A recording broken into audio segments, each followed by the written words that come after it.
There we are. There we are. There we are. Welcome, everybody. Happy New Year. Welcome to Hits and Heels. This is our first show of the year. We took a couple of weeks off for the holidays. We had a lot going on over the holidays regarding football. And so we brought in one of our great friends and Coach Wilson on today so that we can just kind of chop it up a little bit. Coach Bryan is feeling under the weather, but he will be up here shortly. We're waiting on him to come out. Let me go ahead and make sure that we are posted on live real quick, and then we're going to go ahead and get this party started. So if this is your first time tuning in to His Ears, I'm Coach Terri Bryant. I'm actually a football coach here in Lexington, Kentucky, home of the Kentucky Wildcats. My husband is Coach Bryant, is a former player at Kentucky. We both coach middle school football here at Crawford Middle School. I'm his offensive coordinator. He's a head coach. Our son plays safety at the University of Kentucky. We have a daughter that played basketball and ran track at a local school here, Bryan Station. She's getting her doctorate degree. And that's just us. So we created Hits and Heels just to give a voice because I come with a different perspective.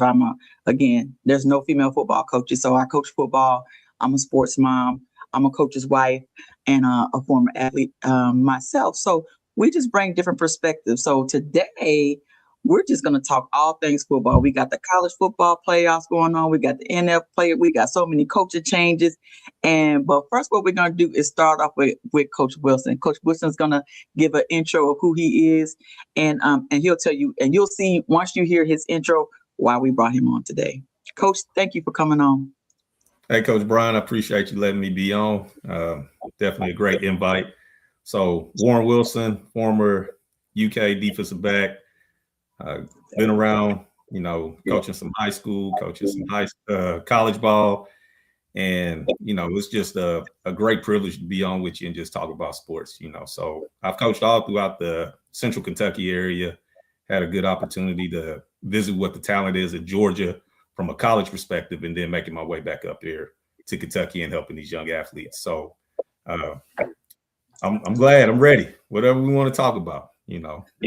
Coach, I don't even know where you want to start. You want to start college or NFL? Because just yesterday there was five more coaches got fired. Oh my goodness. Well, why they fired Harbaugh? Did you think he needed to be fired? Was it 18? I'm a Dallas fan, so anything that's going to help Dallas. That's another reason why I brought you on, because you're a Dallas fan. We need to go ahead and make that happen, because it's been a long time for us, right? So Harbaugh, that's a tough situation. They got high expectations at Baltimore. They haven't been reached in the way that they want them to be reached based on some missteps at the last minute. But the reality of it is, it's a business. You get paid to win. Somebody up top wanted to make a different shift within that culture.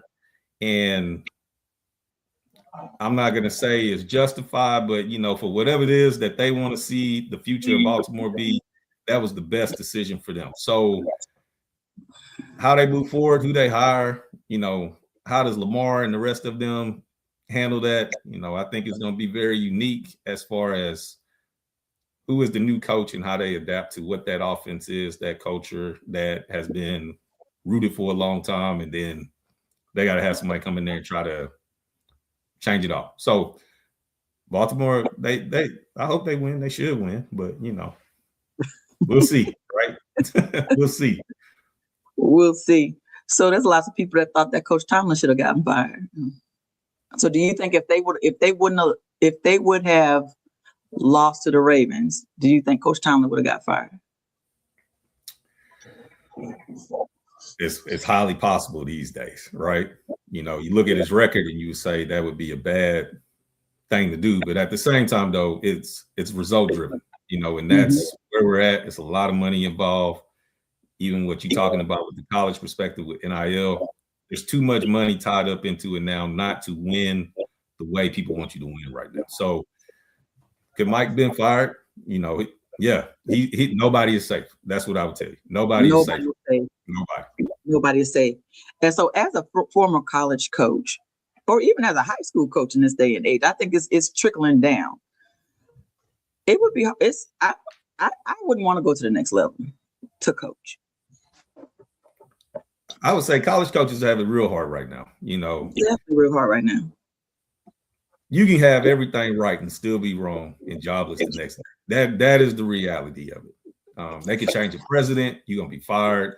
They can change the athletic director, you fired. The person right now that's rolling all the money for all the NIL can come in there and say, hey, I don't like you, you fired, or I'm not funding that university no more until you get rid of this coach. So there's a lot of outside hands in college coaching that have manipulated the whole market right now. So if you're a college coach right now, what they going through, a lot of people cannot go through. They never write. The criticism is always going to be terrible. They're going to love you when you're great, and they're going to hate you as soon as you don't do something they don't like. The message boards, Facebook posts, everything. So, oh my God, I have to stay off of those. It is what it is, right? So even as a former player, we can do something wrong or mess up, and we used to get the cat paws, right? Yes. Brutal. Brutal, right? Just stay off cat paws. It was brutal. Yeah, you have to stay off. As a parent and as a player, just for your mental health, you have to stay off the message boards because, even this past season, matter of fact, I think even recently, somebody said something, there was a post about Ty returning to Kentucky, and somebody said, as long as he's not returning punts, please don't let him return punts. Right. And I remember and I remember his freshman year, there was a gentleman that was like, I don't understand how Stoops recruits players like Ty Bryant. Like he specifically said that. And then I think the next week after that, Ty was co-SEC Freshman Player of the Week. It's different, I can honestly say from being a former player there and having the opportunity to coach high school to college and getting out of it and being a fan. Full transparency, I can see where the fans come from in certain situations when you're invested in your team and you want them to win. You're going to have your evaluation on players of what they should do. Some of these fans have followed these players since they've been in Little League, since 4 years old. To them, they feel like they grew up with that player. Some of them can do no wrong. Others have limitations. But we live in a time with social media where you can pretty much say what you want. And there's no consequence. Very limited consequences or restrictions depending on the pressure you may get from somebody. Because it's truly a belief base, right? So if somebody is all the way in on the beliefs that you're talking about right now, then you can do no wrong. You're the best person ever. It takes 2 to 3 people that hate what you said, and it's the end of the world. And one person with morals above whatever decides that, all right, that's it. Yeah. I mean, we didn't have that, we didn't have that. You had the newspaper. You were happy if your picture was in the newspaper. You had people in the community telling you stories of what they saw, what it should be.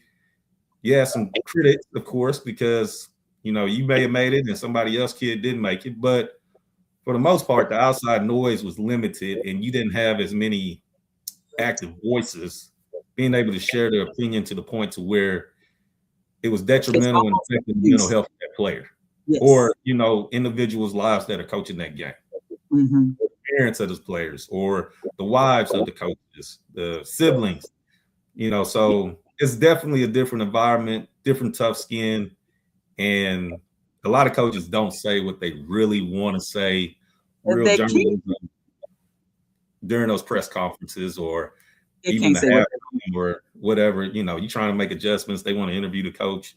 They don't want to talk to you. They want to go get their team right. They're getting paid to not lose. And you want to ask them, what did you think about the first half? Well, I'm down 20 points. What do you think? Right. So and I need to get into the locker room to make these adjustments, and you holding me up. Yeah. So different environment. Very hard to be a coach right now. On any level, when you talk about money being involved the way it is, like with NIL. So let's talk NIL. Let's talk about it. So you think about it. Great opportunity for the players to get paid. Yes. I believe they should get paid. Absolutely. They put a lot of time, effort in there to go out there and they make these schools and sacrifice things for everybody to basically capitalize on, right? Right. But the reality of it is, it's kind of like when San Francisco and Dallas were winning Super Bowls, right? Whoever had the most money was going to win.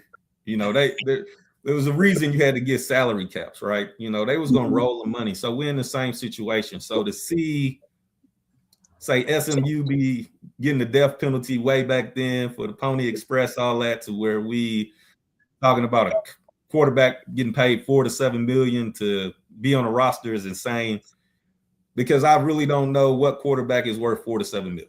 That's going to come in there and automatically guarantee that you are going to be you're going to win 2 and 10 to all of a sudden you're going to be a Final Four because team. If you don't have the offensive line to match it, it's a wrap.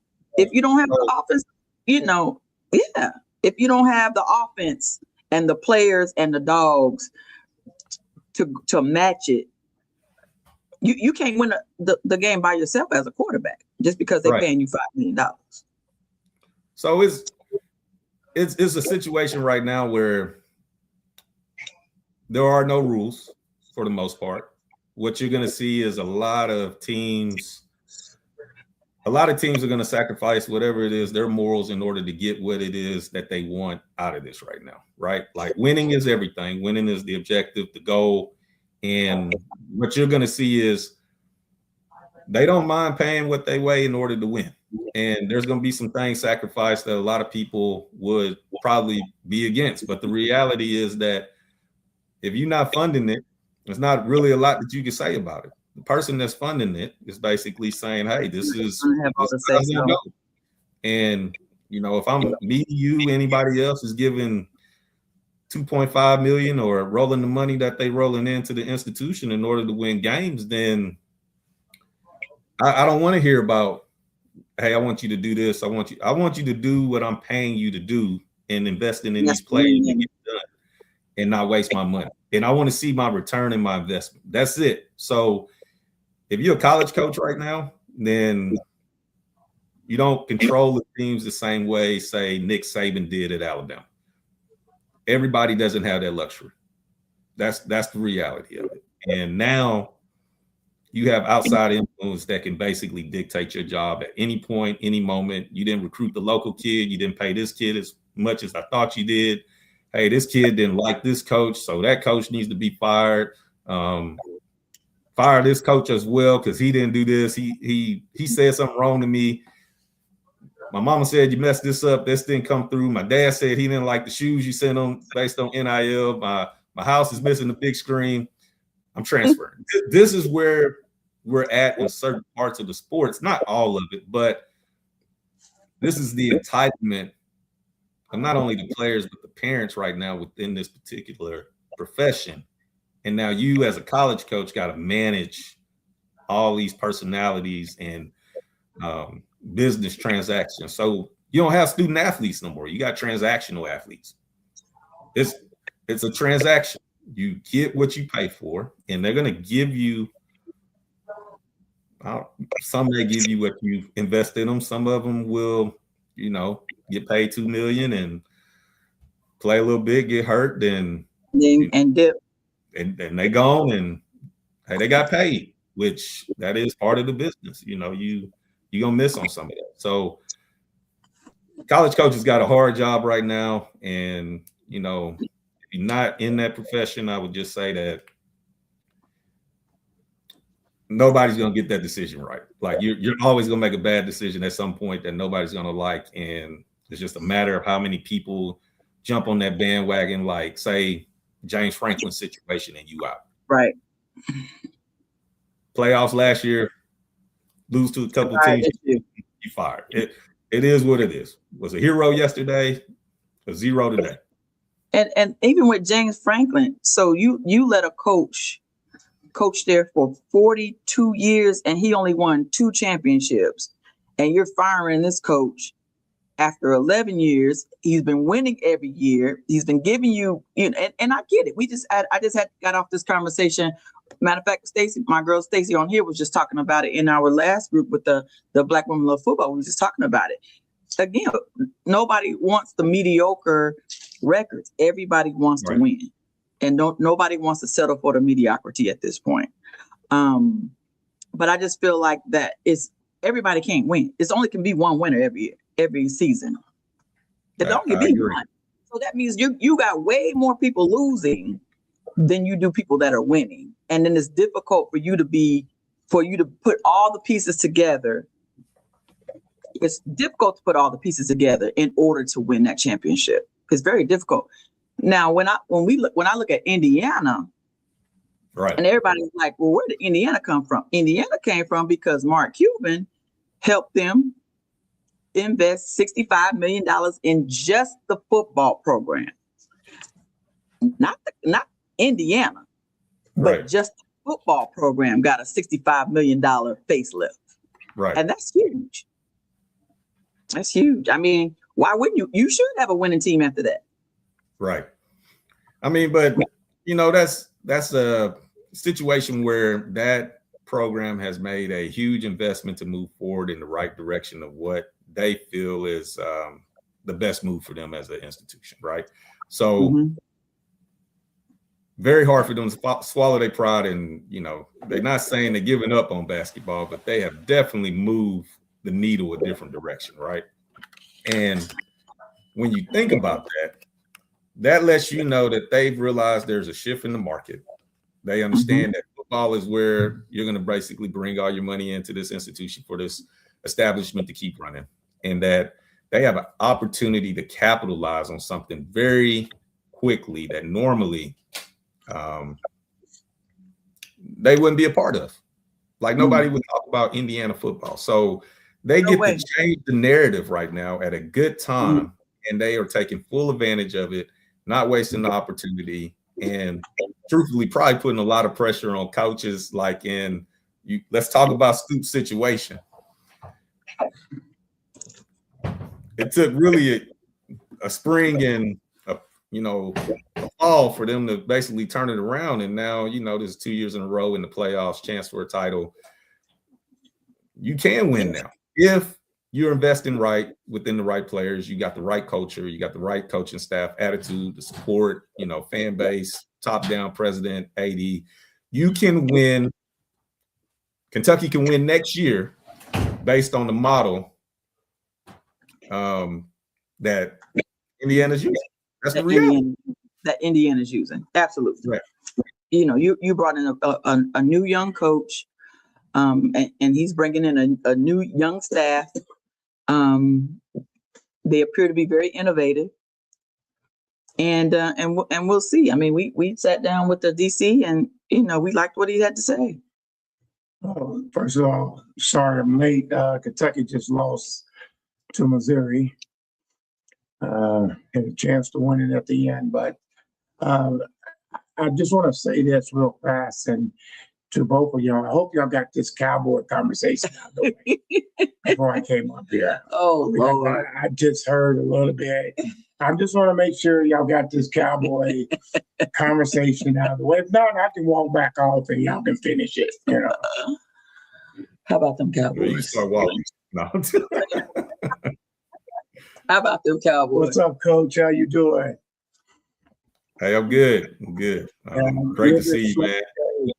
Yeah, not feeling well, but I had to come up and say something for a little bit. First and foremost, I don't know what y'all have already discussed, but please pick up when I get done. But how's the baby doing? How's he doing in college? He's doing good. This will be a great season for him, baseball wise. That's the goal. That's what he's working towards. Refresh memory where he's at, if you don't mind. He just enrolled. He's down there in Swanee now. So. Oh, okay, he's in Swanee. I was going to say he wasn't in Swanee. Yeah, he decided to make an executive decision. So you're talking about portals, all that other stuff, and he was at a great institution where he was at previously, and it's a business decision. It wasn't something about could he not play there or something like that. It was a reality of, okay, what's the best fit for you? And, you know, I tell people all the time, go where someone has a plan for you, go where you're going to get the most out of it, go where you understand you can accomplish whatever it is you want to accomplish. And they're going to invest in you in a way that you feel like, hey, this is going to help me be a better person. Right. And, you know, he went from one university, now he's at the University of the South, great education. He upgraded even better in the education where he was at, and he was already at a hard school academically, but it's probably a different atmosphere conference-wise, competition-wise. The roster looks completely different, you know, so he's got an opportunity to go in there and make an impact, and this wasn't I want to go there for NIL type situation. This is, you know, hey, I want to go to this school. The thing I want to pursue academically. This is how I see myself as a baseball player in this situation, to be able to excel and have an opportunity to, by all means, finish strong with a positive college playing career that is good for you. And then from there, you know, let it, you know, wherever it takes you, it takes you. You know, because one thing about baseball, you don't got to be D1 to go play MLB if you're the guy. But if he's not that guy, and that's not his opportunity, he's got a great education down there at Swan. Is he still playing center field? He's gonna play wherever they tell him right now. So he's been moving around in the outfield. I mean, you know, he can still play center field and do great things, but I believe they got somebody on that team right now that was like an all-conference player at center field, and, you know, all everything. Great individual, great player. Seen him, you know, in the spring. Great high caliber guy. So right now, my son's just a team player where, you know, if he utility, he utility. If he a shortstop, he a shortstop. If he outfield, left, right, whatever, he gonna just get in there, play, and do what's best for the team. And, you know, that's kind of the atmosphere he's brought, and, you know, they love him, and, you know, looking forward to see how he plays this year. Okay, and if I'm correct, my question with him is, well, I want to ask you a question if I can. That's all right. Mm-hmm. My question is going back to your coaching. I've been in high school and the college coaching. You're one of the few persons that I know very well that's done both high school and college. I just always want to know, because I had the opportunity to go to college, didn't go, but I've only coached high school. What's the difference, real quickly, what's the difference in coaching high school and college? Yeah. It's all right. Because we found out, full transparency, right? Well, let me say that. We found out the difference of coaching college and pros through Ron Brett. I mean, and I was shocked, because when he explained the difference of coaching, you know, who's at K-State, and then he coached for the Indianapolis Colts, and he played Kansas State, I should say. Mm-hmm. And then he coached at Indianapolis and also Detroit Lions. And he was explaining the difference. Even between the college and the pros. And the pros. And I was like, it was a big difference. So that's why I'm asking you, high school and college, from your perspective. Well, the first thing is the myth of, oh, well, you coach college, so you're gonna make $9 million a year, right? That is not how this works, right? I think in high school you have a better opportunity of getting certain jobs and opportunities and building relationships with certain people on staffs. No different than when you and I coached together in high school, right? And then we've coached against each other, but the loyalty is probably a little bit stronger in high school versus college, right? And there's a lot of non-loyal people in high school, as in me and you can be friends today, and then you get a job, and tomorrow it's like we never met, right? Those things happen, but you don't just get into college coaching and then all of a sudden you get top 10 paid college and, you know, coach and make 10 million. That's not how it works. So if you go into college coaching and you want to do it for the money, I can tell you stories of people that's been GAs for 10 years, never been coordinators, and they sleep on these floors, they sleep in basements, they sleep in facilities, they get in the coffee, and, you know, whatever they want to do to get to where they're at, that is the sacrifice they've made in order to get into that profession of college coaching. High school wise, you want to get in that profession for high school, it changes based on the state and whatever those rules are. You go to Texas, you got to be working in the school, get special certifications, change probably some rules a little bit in COVID. You're up here in Kentucky, the reality is the person that probably never played football in his life can go be the position coach and coach DBs at one of the high schools in Kentucky. Why? Because he's in the building. Paid no money and nobody else wanted to do it. And that person that's doing that job is doing it because he liked the game and he's just trying to make sure that the kids have an opportunity to just play the game in some manner, right? You get to college, it's a different type of business. I mean, it's a lot of money tied up, like we're talking about, in Kentucky high school football. We talk about this, people get mad, but the reality is that there needs to be a cultural change within the high school environment for football if you're talking about long-term success that can help impact in-state colleges football-wise. You cannot expect a Louisville, Kentucky top-tier program to be a national championship powerhouse like Ohio State, and the pipeline in-state is not reasonable enough to even short-term be successful. Like, look at Kentucky's roster now. Like, there are great, talented kids in Kentucky. I'm telling you that. They are a ton of athletes, super talented. There's some kids right now, Kentucky can go to these states in Florida and they can go play with them and be the best of the best. We watch it in the SEC all the time. We watch them go play in the ACC. We go watch them play all over the country if they don't stay in state. But the reality is that you don't have time to try to develop players in college now. College is like the NFL. Like, hey, look, I'm recruiting you here. I need you to come in there and I need you to play as a freshman right now. Or if you're not playing as a freshman right now, if somebody got hurt right now, I know if I put you in, there's not this huge drop-off in performance. And in high school, I mean, you can get away with that drop-off. They'll look at the facilities, look at the resources, look at what you're paying a coach. I mean, the assistant coach in high school making $1,500 for the whole year in Kentucky is absurd, right? You're not going to get the best out that coach. They're making $1,500 for the year, and the head coach probably making $7,500, and he got to teach and do all this other stuff, right? So they kind of in the equivalence of being like, say, NAIA D3 in certain situations, even some D2 schools, right? Even some D1 schools don't pay a lot, but big difference in how you have to manage what's happening at that time from get these kids to compete and learn life skills to, okay, the ones that are in college, I need to get them to, one, retain them for retention, depending on what level you in. I need them to fill up seats. I need them to help me be able to secure a job for me, whether it's short-term here or get me somewhere else. And the reality is those players can get you fired quicker than anything else. So high school, you have grace. I think college, it only takes one or two players for the wrong situation and it's a wrap. So your investment long-term is really invested into those players you recruit, how you do it, and everything you give them.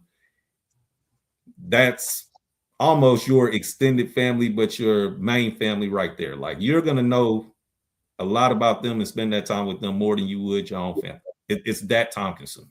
So I think the game is very time consuming as you go through each level.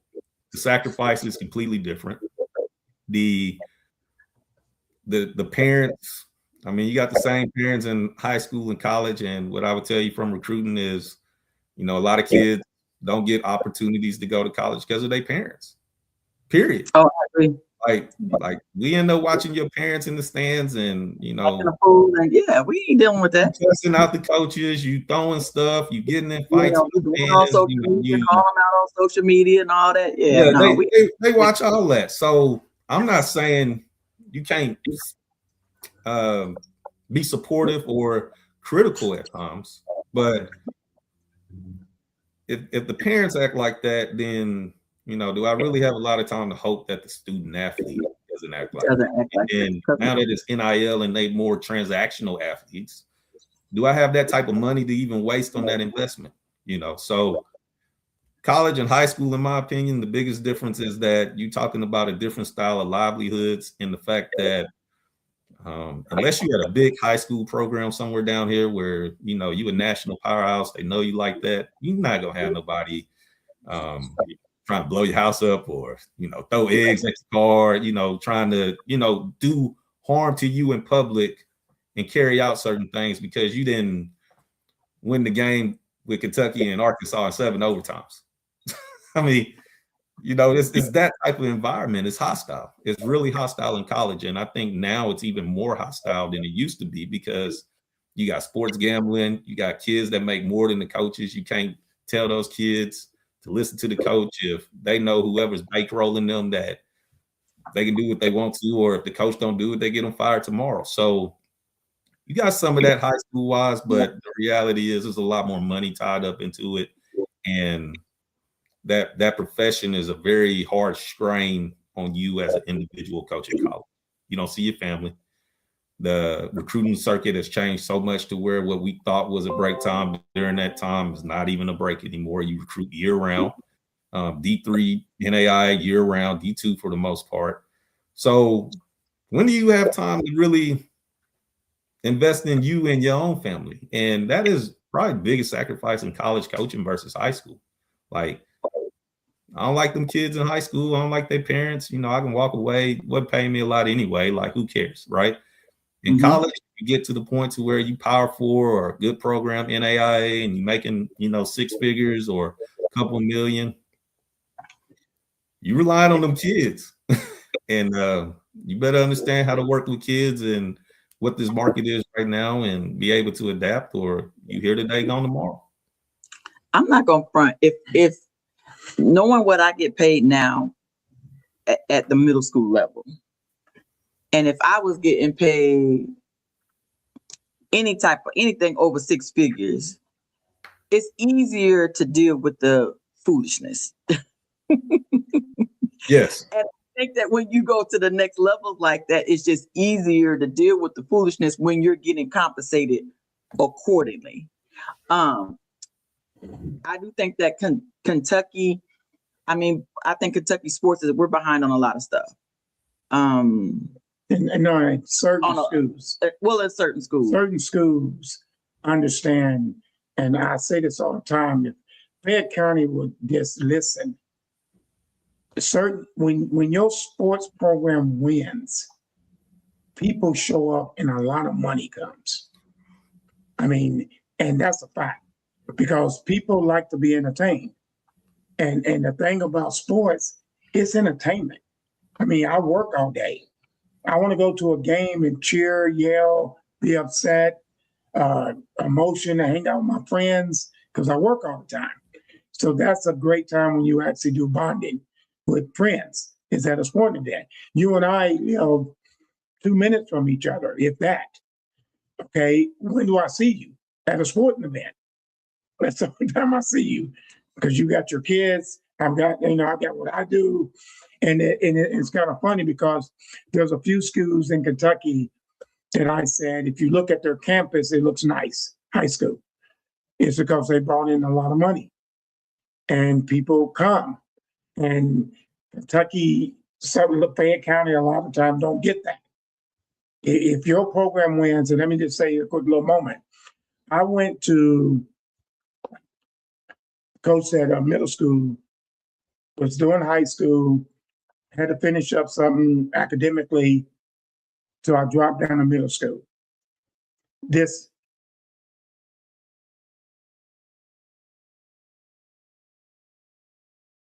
as Coach Bryant.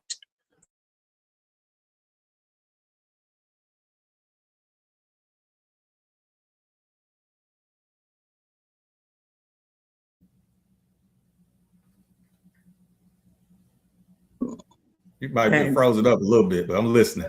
Yeah, I saw it. I saw us go out. Now, are we back? And then the thing about it is, Coach, the thing about it was she was true. She was like, if we win, this place will be packed. Session stand, T-shirts. And we did win that year. We were supposed to win, wasn't supposed to really win a lot, but we won a lot.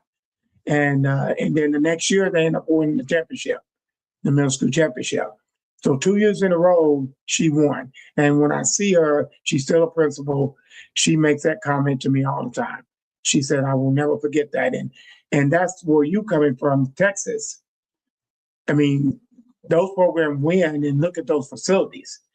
It ain't this. Yeah, I mean, it's amazing. Coaches, like Mr. Brown said, coaches in Georgia, Texas, and Florida, they got six-figure salaries, and most, the big ones have six-figure salaries. Was your high school like that? My high school finds ways to make things happen.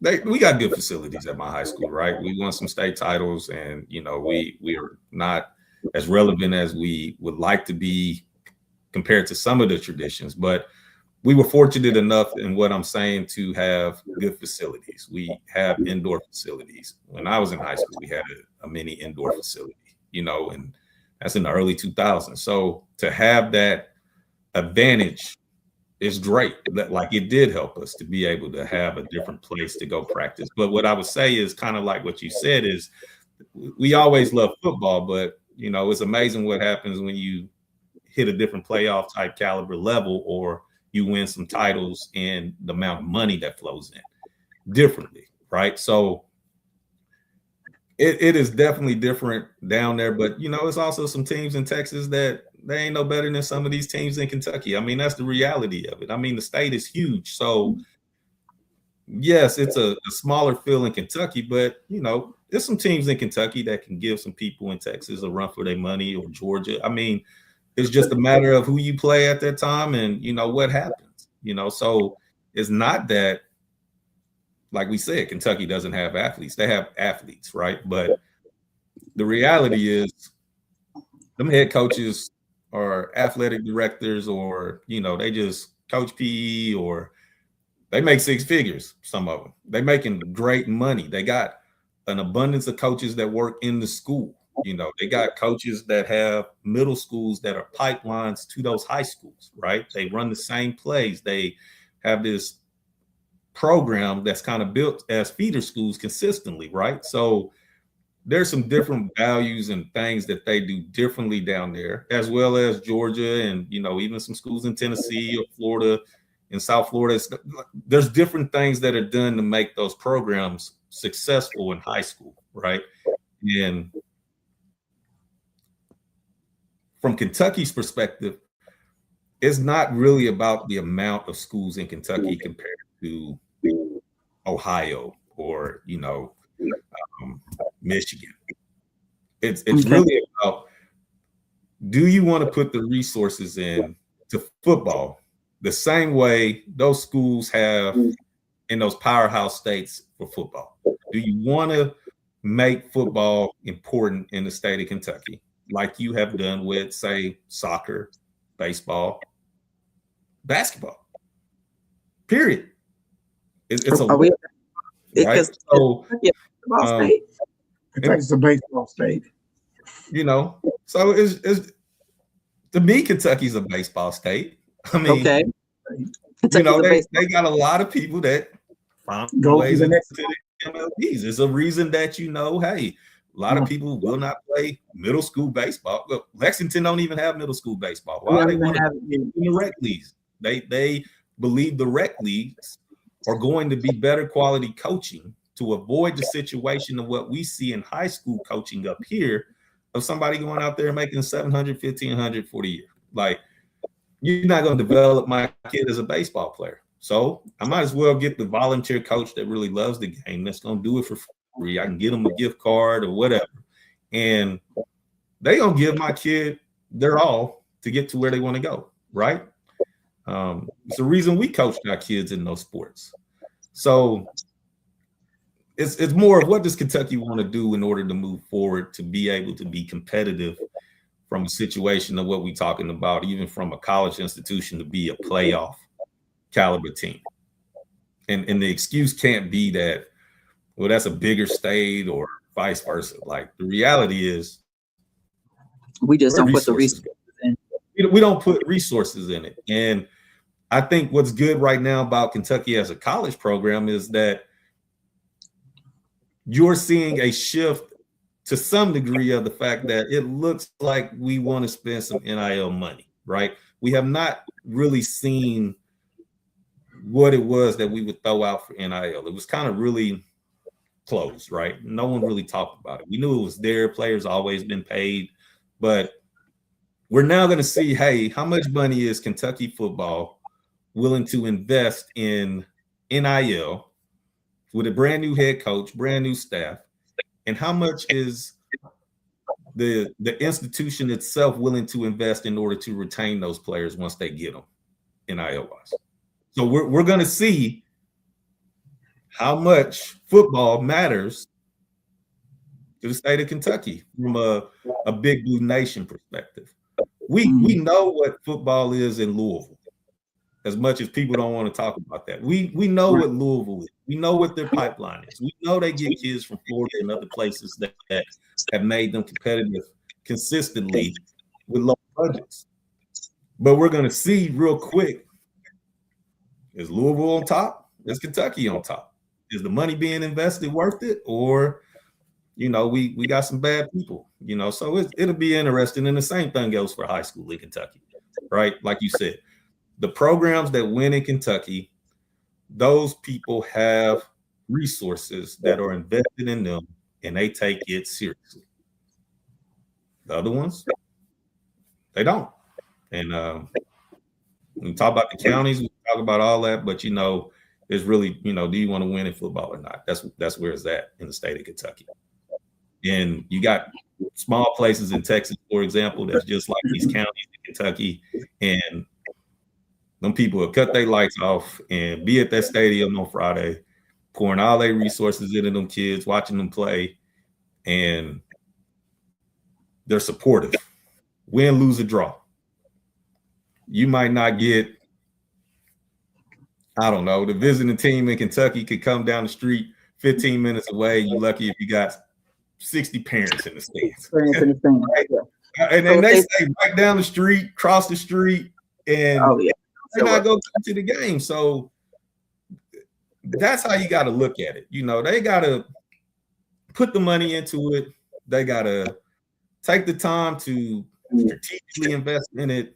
And you got to not think about this short-term success and say, where you want long-term. Because right now, you don't work for 6 months or 2 years, you cut it off, and we back to square one. So EJ says, if they spend the money, what are expectations and will there be patience? And there is no patience because if people are spending their money, I mean, Stacy said it earlier too. If people are spending their money on these tickets and their time, they want results like right now. They want to win right now. You know, Kentucky wants to win right now. I don't know. What I would say is that Stoops had patience, right? I think there's a reason Stoops lasted the amount of years he did at Kentucky. That was patience.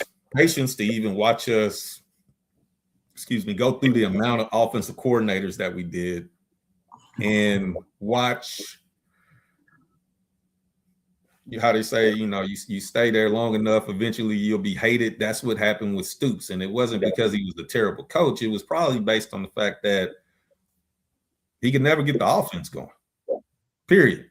Like the rotation of the OCs constantly. And I think that was patience. Like he had, you know, 6 OCs, 6, 7 OCs. That's patience. But right now they went out there, Kentucky. They paid the money to some degree to get Coach Stein and his staff. And the reality of it is Coach Stein's expectations right now, there is no patience to watch a UK game next year score 13 to 18 points. That there's no tolerance. They want the air raid type concept. We want the Oregon type points on the board. We want to hear this concept of feed the studs, show us the studs, put the points on the board, and somehow not sacrifice everything we built defensively and be somewhat back to the norm of what we used to be, which was always great at special teams, right? We need to win now. Yeah. Texas Tech's winning now, right? Well, let me say that. Let me say this, Coach and Miss Coach. I'm not feeling well, so I'm actually going to go down and lay back down. I just want to come up. My head is spinning 100 miles an hour. Please tell the family I said hi. Will do. And sorry, babe, I'm not feeling well. No problem. All right. He wanted to bless us with his presence. Of course. I knew he was going to say something. Okay, so let me go back to this. So you're from Texas. Let's go back to your what made you? I mean, with my mic back over in front of me, what made you what made you choose Kentucky?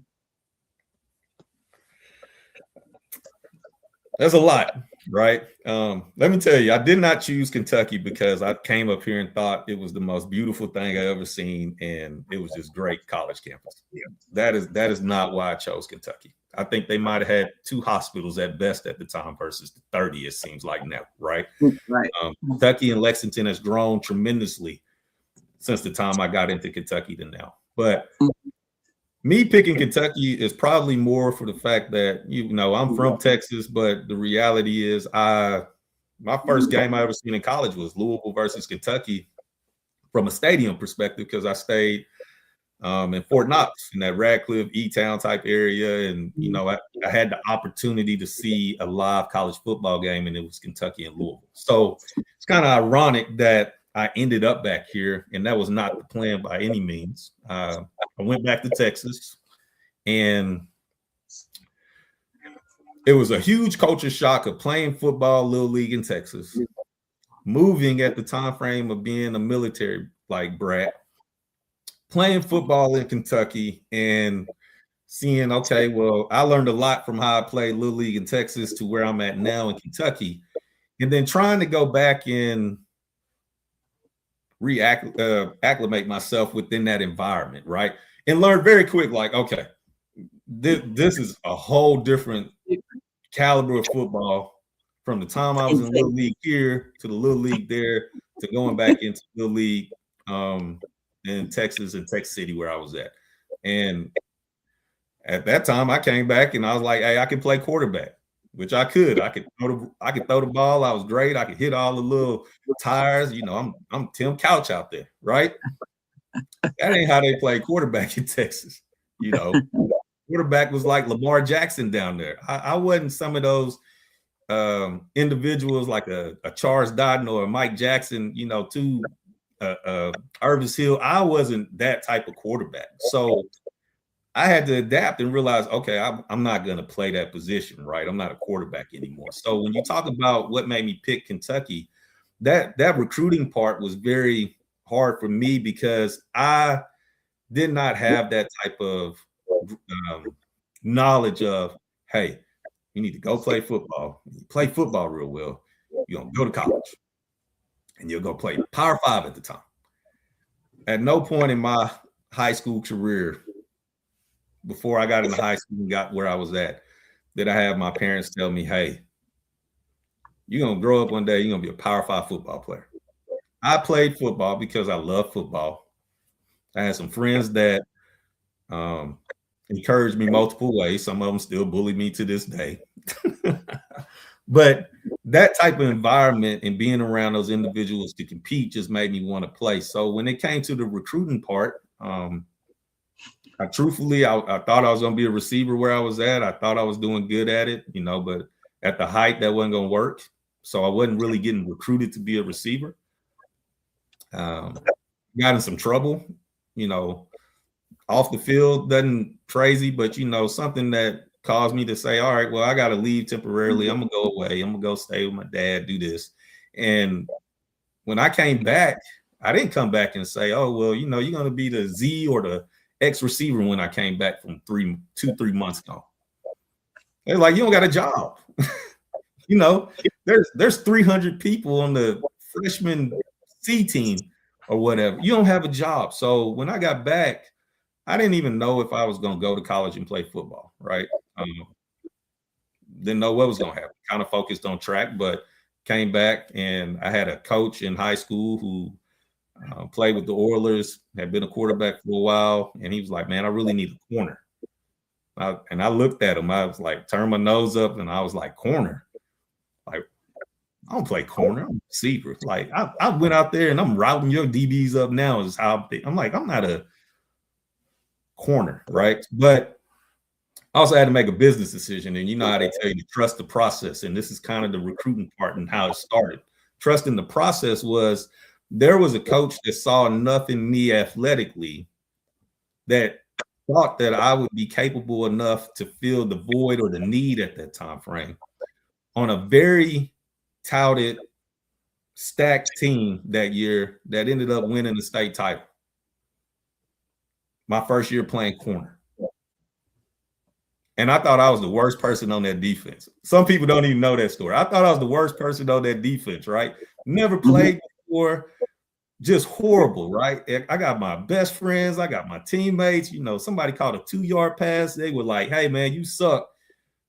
Coach, get them out of here. That ain't what we do down here. You know, 2 years before, they had just won a state title.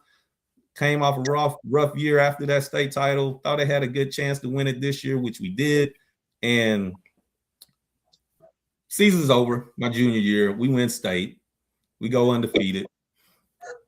Best team that's ever played in the city. They're going to talk about that later, 99 versus 97. But for me, we was the best. Win, lose, no games, right? But season's over. We win state. Going on with life. I don't know where I'm going to school at this point. I have no clue. And I have a high school coach that is coached college ball before, very well respected in the state of Texas in general. And he pulls me in the office and having a conversation, and I'm like, yeah, I know I got in trouble for this, or I got to fix this. And he's like, hey, he picks up a box and he puts this box out there, and he's like, you see all these letters? And I was like, yep. I got a lot of talented people out there on our team. They got a chance to go play football at Power 5. You know, they're good. My confidence is not here. My confidence is like, yeah. They told me I was terrible, and I was terrible, right? So he pulls those letters out, and he goes like, you know, look, all these letters are for you. And I'm like, for me? Like, you talking about the kid that was out there playing corner the first year and everybody said it was terrible, or the people in the stands was talking about, hey, man, my kid's better. He shouldn't be playing. And I had all these letters he was showing me. And it's pretty much like, look, you gotta get your life together, get your act right. And what my coach did was he put me in a position to hold a lot of talented receivers that year that I didn't even know were Power 5 at the time.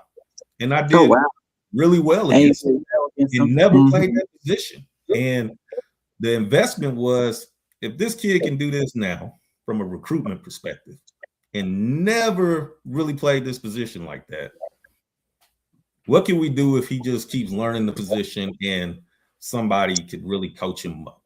What type of character? So the character part started kicking in. And hey, I wasn't even able to be a captain my senior year because of the stuff that I had did, right?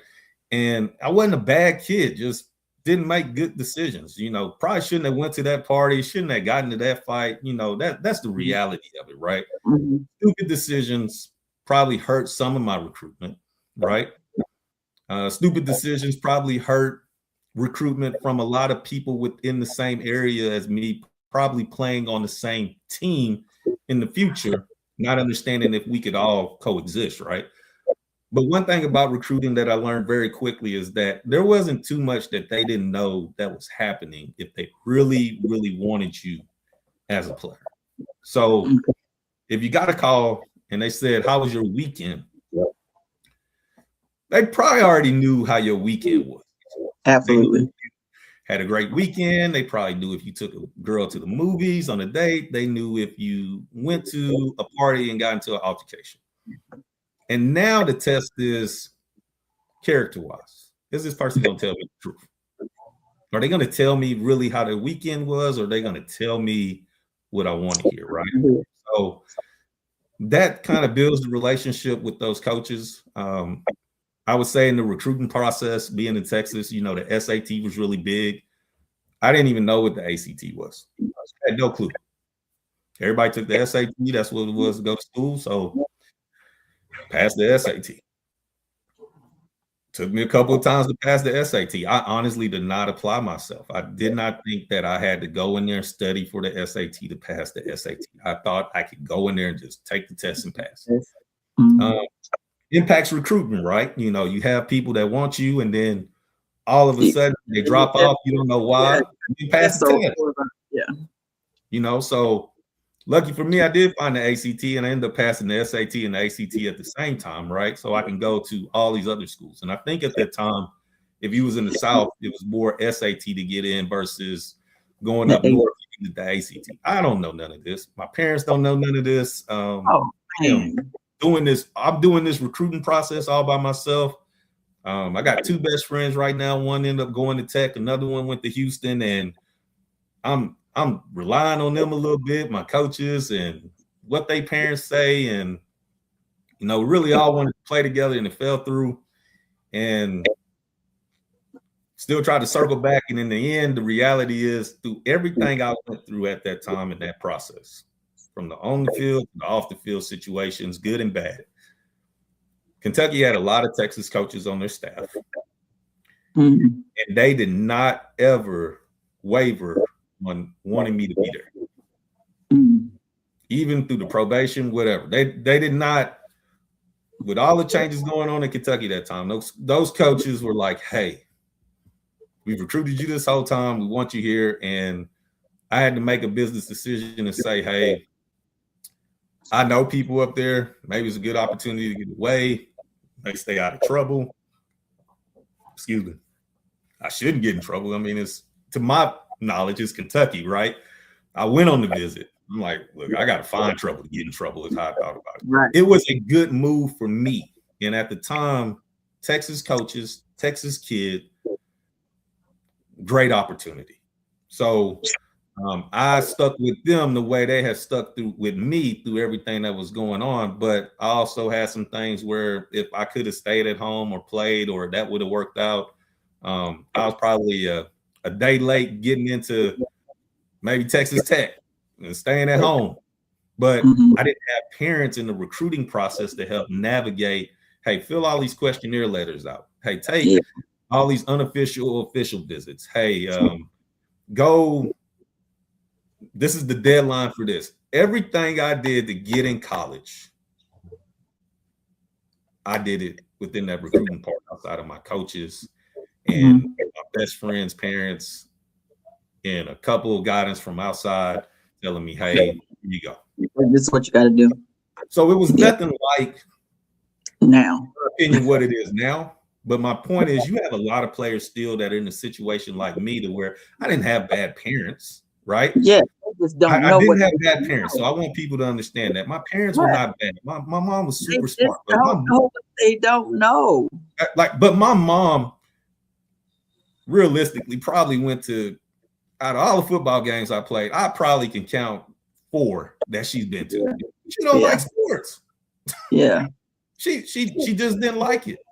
But what she learned from my experience recruitment wise that we talking about is that I had 2 brothers underneath me that played football, right? And they could have been good, maybe not. But her dad's background was track and field. So I came to Kentucky, I played football, I ran track, I was a hurdler, had a record in hurdles until probably about 7-8 years ago. Somebody broke that school record. Great for them. I at least owned it temporarily. But the point is, my mom sent me to school with one of those big black trunks, like the old time movies, and $50. That's all she had. And I was there from June till August. $50. That's it. But when it came time for my brothers to go through what I had went through to get to where I was at, she had a whole different experience. So, you know, my other brother, he goes to Baylor. He's All-American in track and field. And, you know, his process recruiting wise, completely different. His dad learned from my situation, partnered with my mom, asked all these questions they should have asked with me, took them to visit everything, right? And you would think that recruitment wise, with my mom and what she saw with me, she covered all the basics and the mistakes, right? Like she's got it. She got the second one in. He's at Baylor, great institution, Power 5. I made sure I didn't do what I did with the first one, right? And I get to my third brother. He's running track. She goes through, she's doing everything with him that she did with my brother that was underneath me, and everything smooth. This brother's finna go to Baylor, be All-American, which he was an All-American in track later on. And what stopped him from going to Baylor was my mom missed something within the counseling part of a class requirement, like Spanish or something. Lost his opportunity to go. Wow. So goes to JUCO, All-American in track, has an opportunity to transfer into Baylor, run with his brother, be All-Americans together versus competing against each other. But for my brother, that was the best thing for him. He was like, I don't really know if I'm really a big-time school player. I've been in my brother's shadow to some degree, and I got a name for myself. I'm an All-American here. It's great to run against them at different meets. And he turned down the opportunity to go Power 5, not because he couldn't do it. I just told you the story. He was more than capable of doing it. Great.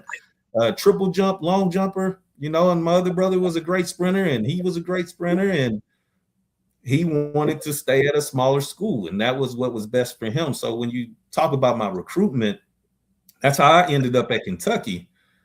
But there are a lot of kids in a situation similar to me, to where your parents only know what they know. And if they ain't never been in that, then, you get stories like mine, you get a situation like my brother where, his opportunity is messed up because he missed one class credit. And you go from being possibly P4, what it is now, to G5, JUCO, NAIA, D3, D2, you name it, right? 1AA, whatever they want to call it. So that's my recruitment story. And what I would tell parents is this: don't get caught up in the whole, hey, this kid is powerful, right? and we talk about the playoffs, right? And when you talk, people mad JMU's in, or they mad Tulane played, or SMU last year. Look, here's the reality of it. If everybody was a P4 player,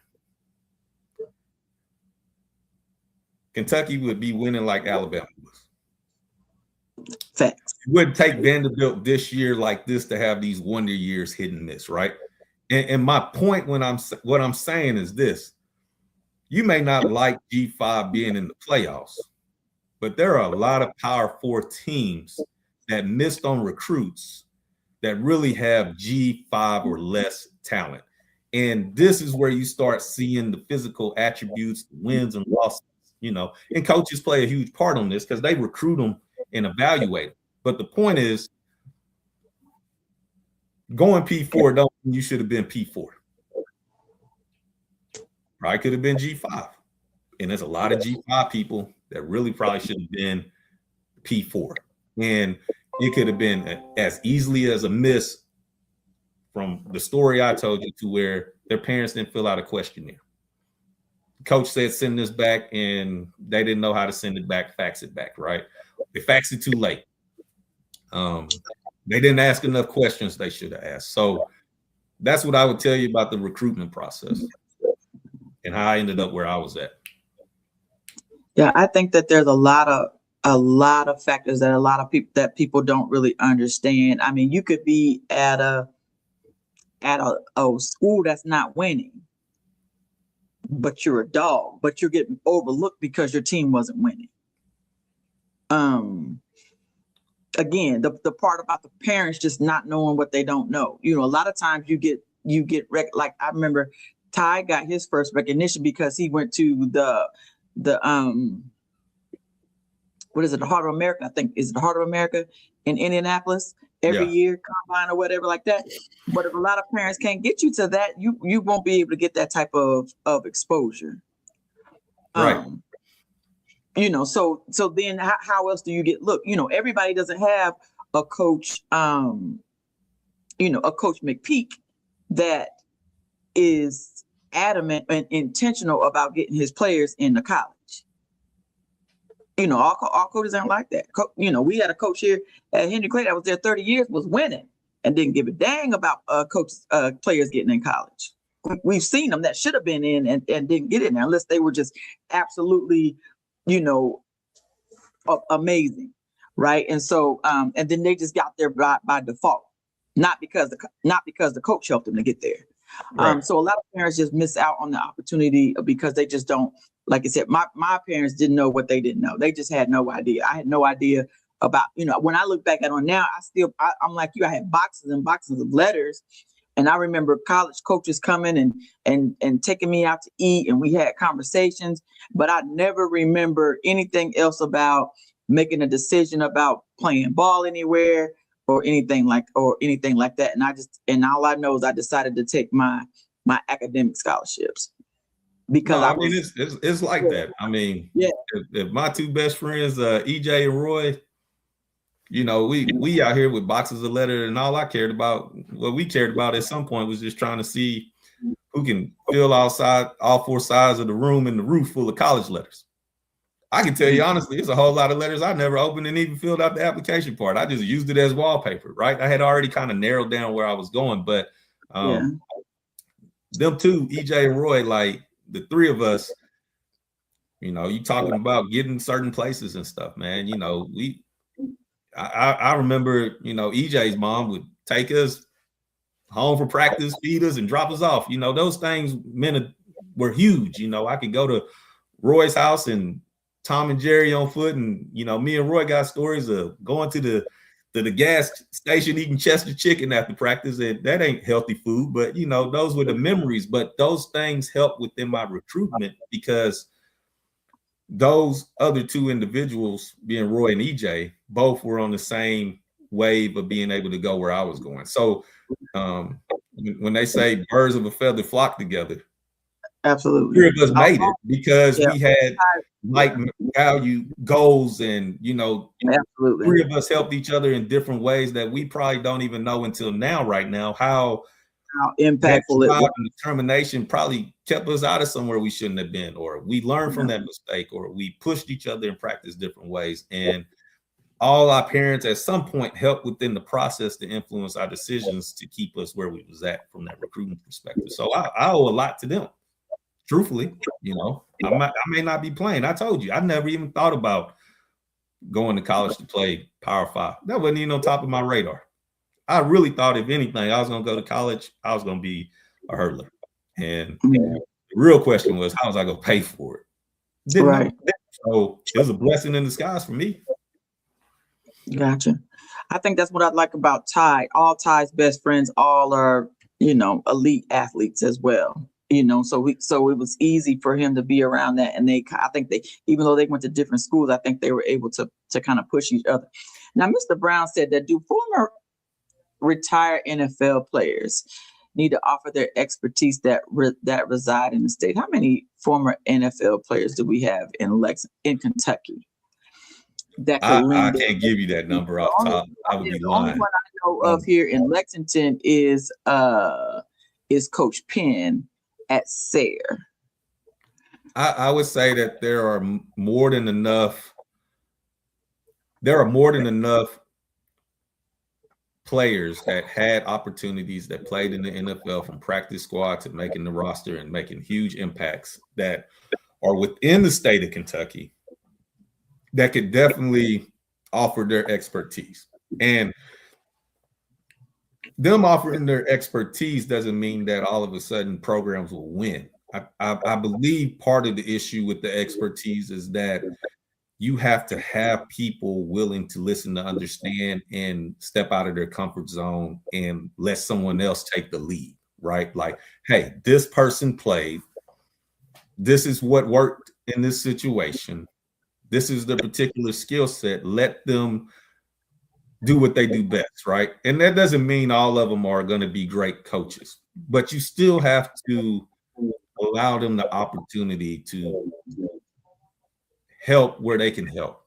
And it's a great question, because you need it in the youth sports. You need it in middle school. You need it in high school, because you will see if you take your kid out of it or your kid's already gone, what you see is that some of them coach and they don't know. Some of them do the best they can. Some of them are really great coaches. And then some of them just lucky. I mean, they lucky. And then you need this gap to where, hey, here's this former NFL player that has, this experience that can maybe bridge the gap between the coach and the parent. Maybe the student athlete and the parent, and them actually trusting that coach, them understanding, hey, don't quit, don't transfer. The reality is you're just not as good as you think you are. This is why. Oh my God, and taking that constructive criticism from somebody that was a former athlete. But I'll be the first to tell you the hardest part, I think, for not even me, I mean, not just me, but them also, is the fact that you got players today, as well as parents, that believe their kids hung the moon.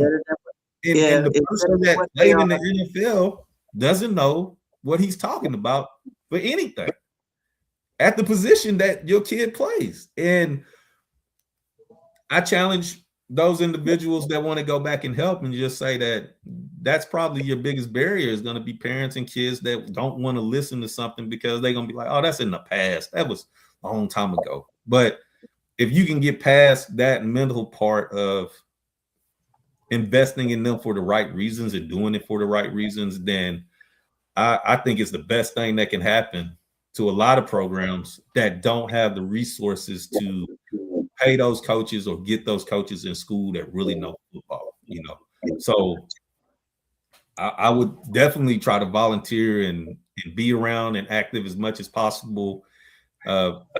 Make those connections and offer your insight. Just understand that it really starts with the parents, right? And the parents are, some of these parents are younger or whatnot, but if you didn't get nothing else out of these calls, parents make the world of difference when it comes to where your kids are going to be at in the future. And a lot of them need to just really look at their kids and look at themselves and say, is my kid really that great? And if you got people that that have those connections, use them. I've talked to you. I've talked to your husband. We talk about Ty. I talk to Ty all the time. When I see Ty, I tell him the good, the bad, the ugly. But one thing I can say as we talk about Ty, not to just hype him up, but when he was at Douglas, we was in Walmart one day. I ran into him and talking. Hey, how you doing, coach? I'm doing good. How you been? Ty and my son played baseball, football together to certain stints. And he was like, we gonna win state this year at Douglas. And I'm like, what? I'm like, man. I said, I don't know, Ty. But he said it, didn't he? And he was like, coach, you doubting Douglas? Like, you don't think we gonna win state this year? And I said, Ty, look, I'll be honest with you. I'm not saying y'all ain't gonna win state because y'all ain't got the talent, Ty. All I'm gonna tell you is that outside looking in, and this is constructive feedback, and I know I'm gonna make some people upset with this, right? But this is the reality, because there's gonna be some people that's gonna agree with this. I said, Ty, I really don't know how disciplined y'all are as a team when you play certain games versus other teams that are well coached and disciplined. I said, y'all rely too much on your athletic ability.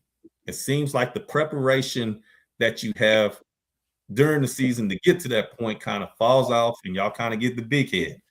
And the leadership part disappears in key moments when, hey, the coach didn't call the right play, but who is going to be the leader to go make a play and change the game? I said, that's why y'all haven't won as many state titles as y'all have now. It's a lack of discipline at key moments and bailing coaches out from a bad play call and just being playmakers. I said, but if y'all plan on winning state this year, I would highly recommend that when you go to practice, stop them from dancing in certain situations when the music come on and get them focused on, do you know your assignment so you can win the game at the time when you need to make this play. I said, y'all will win state. They won state that year. And I'm not saying they won state because of me, but the point is, I had a very transparent conversation with your son, and Ty said, this is my perspective. This is why I don't think y'all gonna win. You don't have to like it. Right. And we didn't like it. But what I respected was he listened to understand, and then went out there and seen probably some things that he adjusted within his leadership role that he naturally has. And it helped him in those situations of knowing, hey, let's get back in line. I know coach probably didn't see this. Let's focus. Let's do this. And they won, and that's great. But those are the conversations, no different than retired NFL players or former college coaches, or you yourself that's coached it, been around, did clinics with other people.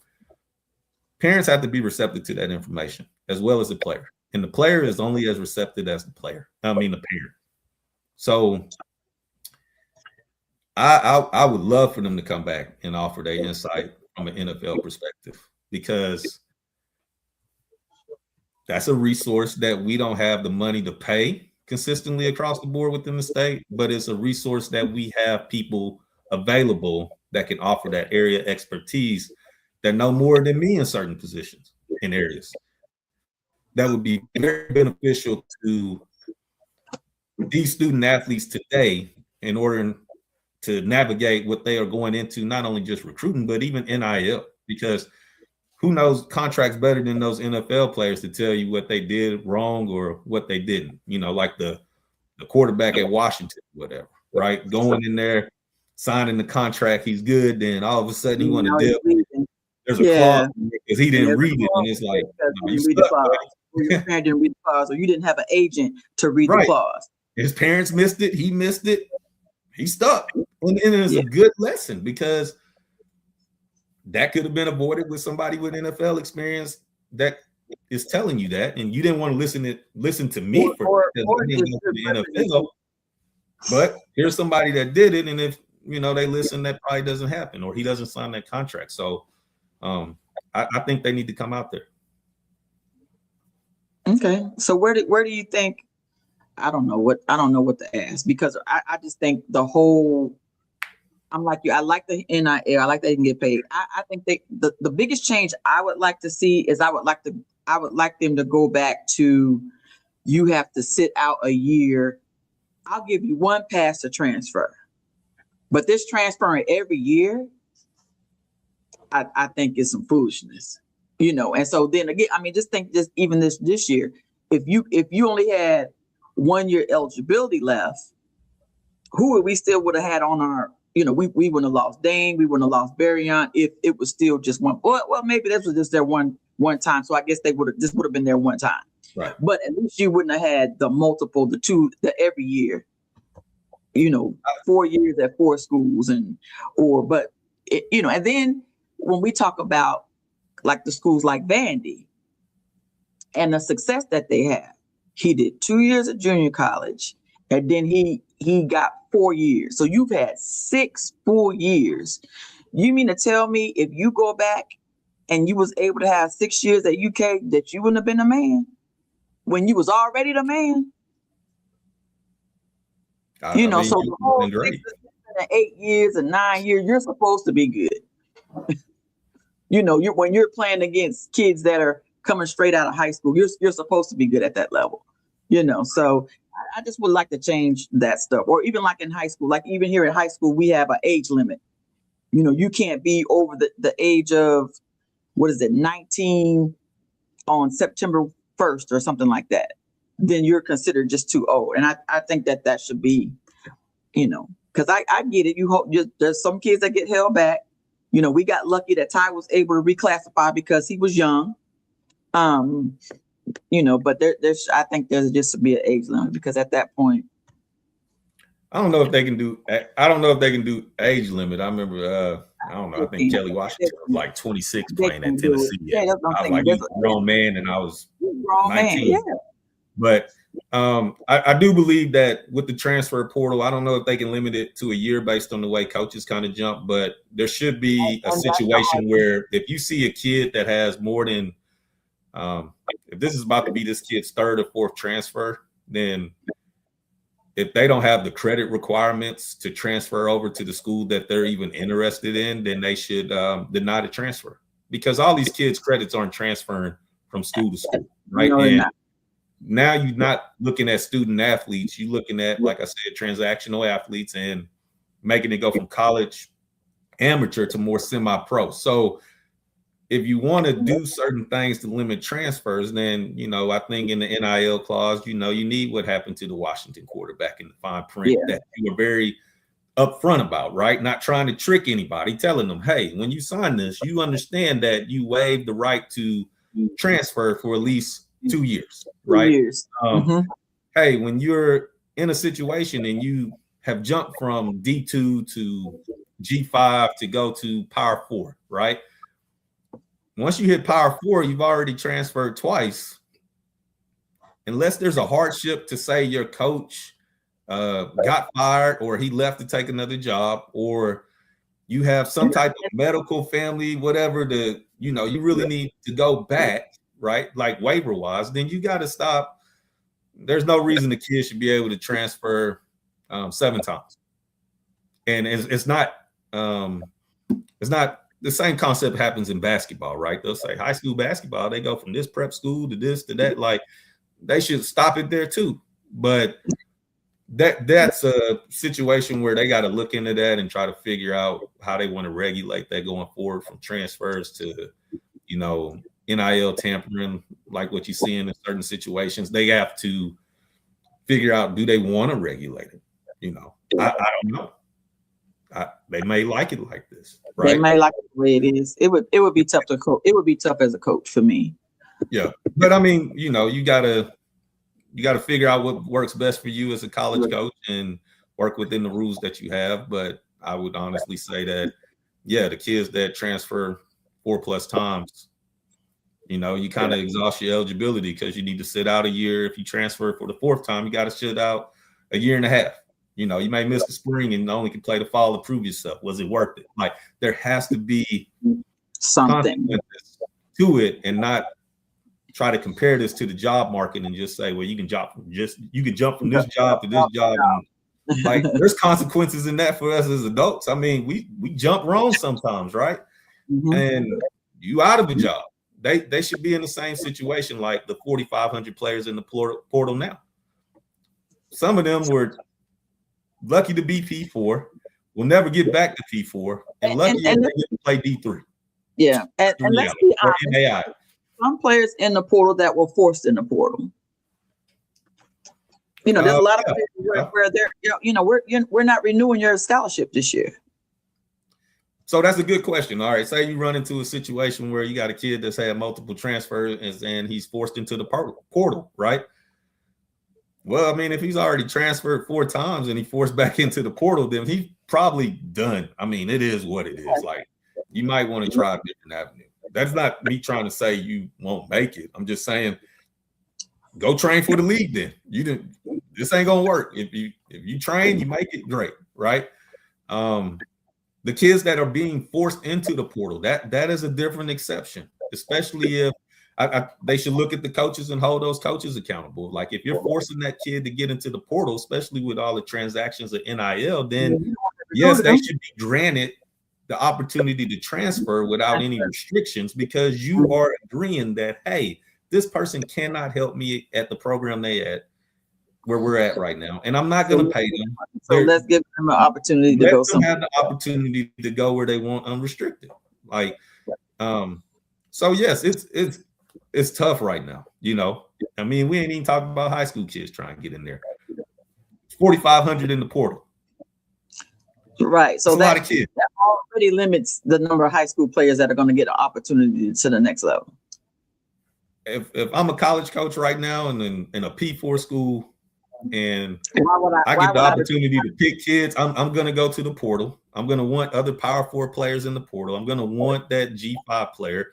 I'm going to want that JUCO player. I'm going to want that Division II All-American that never should have been at D2 that got overlooked, or who knows, right?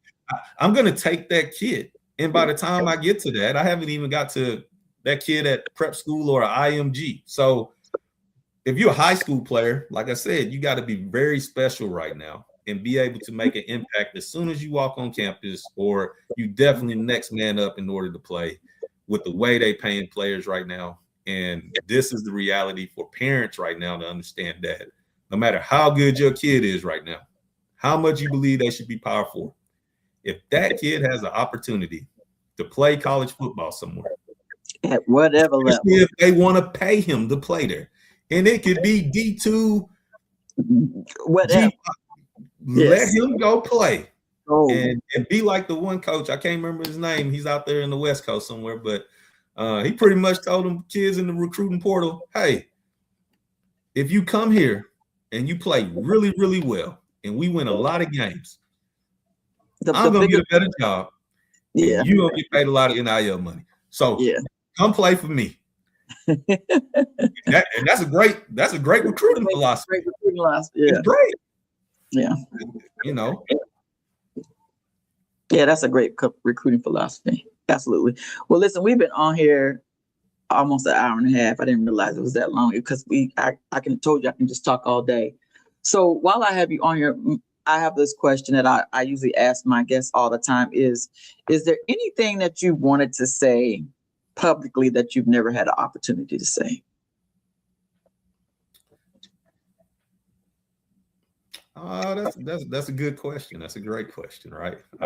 Most people that know me know of anything, I probably say too much and don't really care if you like it or not. So that doesn't mean I don't have things to say. I've said some things already on this particular podcast that, you know, I probably never said. So just be who you are. I mean, that's what I would tell you is be authentically genuine to who you are. Like, just if it's meant for you, it's gonna happen. That doesn't mean you don't have to work for it. It just means that stop trying to be somebody you're not to hope to get somewhere that was probably never intended to you. So don't try to knock down doors that were never intended for you to walk through.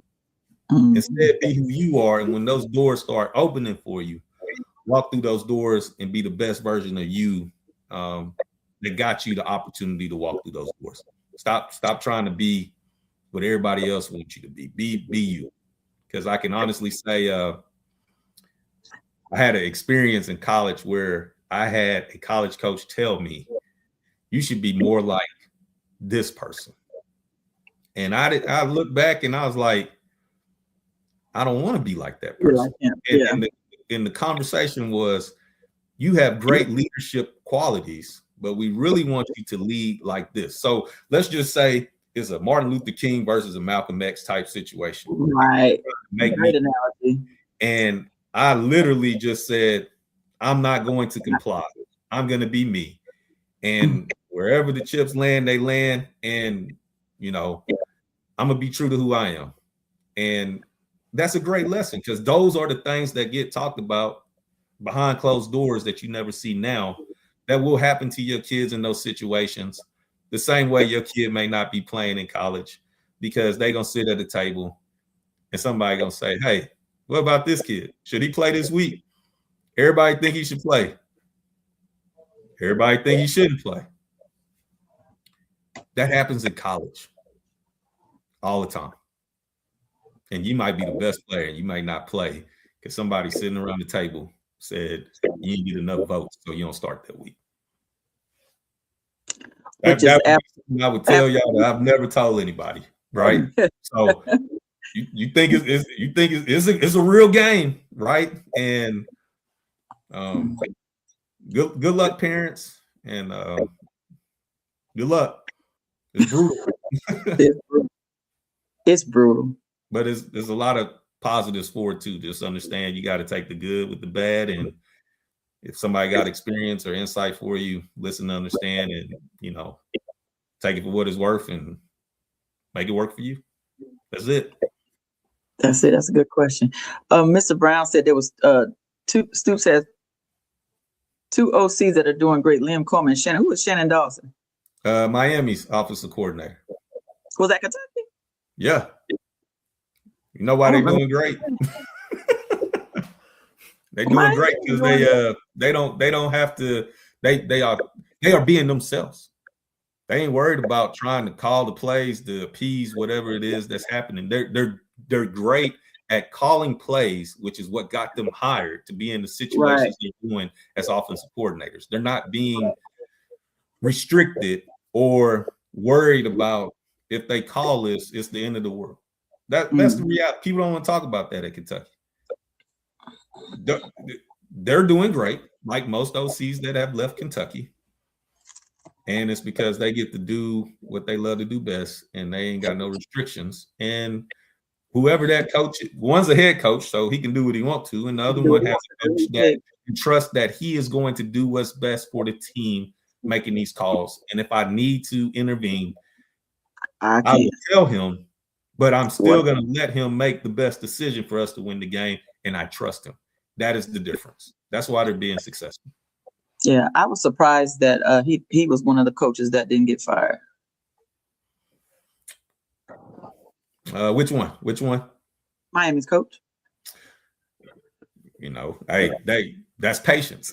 We talked about that, right? Hey, that's patience. They knew the circumstances of where they were at. They knew that it was not going to happen like, say, Indiana's playing overnight. They had a different path, and it is working out for them, even without winning the ACC title. Right. Patience. That's grace. Yeah, absolutely. But they're delivering too, though. Oh, but they're delivering too. Right time. Yeah.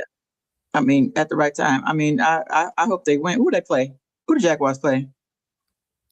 Jags. I don't know who the Jags play. Like I said, I stopped watching the NFL. I don't care who they play. Right. I'm glad they winning. I'm glad they winning. And I can't wait till Hunter is back healthy. And then maybe I'll start watching them. Because I like right now I'm just watching from afar. Dallas ain't playing, I don't really care. Dallas ain't playing, I don't really care. Yeah, I'm kind of the same way. Yeah, but I'll watch this weekend just because I'm just curious. I like to watch the game to learn, because there's never a game that I've watched that I didn't learn something. So I don't just watch the games just for the entertainment purpose of it. I watch games for the learning, for the lessons learned and the coaching aspect of it. Okay, well, is there anything else you want to talk about before we go? Otherwise, I'm gonna let you go because I got to get up at 4:30. Oh, you got it. I appreciate the opportunity. Appreciate everybody that watched. Thank you for listening to understand. If you got questions, you know how to reach me. But thanks for the opportunity. Hope this was beneficial for everybody. Absolutely. Well, most people usually kind of catch this on the replay because it's so late. But I just want to thank you again for coming on. I appreciate you coming on and just chopping it up with some football and giving some lessons for the parents. I like my platform to kind of talk to either help families with the recruiting process, or I like bringing people on just to be able to get their story out, because there's a lot of people whose stories to me aren't being told in the sports community, and we like being on that. So from that, we love the African American Sports Hall of Fame. Thank you all for being our number one sponsor. Mr. Brown, always a pleasure. I don't know who 75 Red Raider is, and I know my girl Stacy was on there. So I don't know who's on here unless somebody makes a comment. Other than that, I can't never see who's on. But then usually when I go back and I see the numbers, I'm like, okay, I don't remember seeing all these people on there. So make sure you guys go to YouTube, Hits and Heels. Make sure you like, share. I know I shared it on Facebook, so if you guys can just share and get some insight on football. He talked a lot of stuff about the recruiting process and some of the things that parents really, really need to understand. The whole game of sports has changed, especially with the recruiting process with NIL, and so you always got to stay on that. I do have a couple of resources. My friend James Setta Cleveland, who owns Sports Mom University, go to her platform, and she does some workshops and stuff. She was talking about NIL before NIL had even came out, and she has a great platform for those parents that have a lot more in-depth questions about that. Anyway, so thank y'all again for coming on. Coach, thank you for coming on. Don't log off, and we'll see y'all next week. Appreciate y'all. Y'all have a great rest of the week.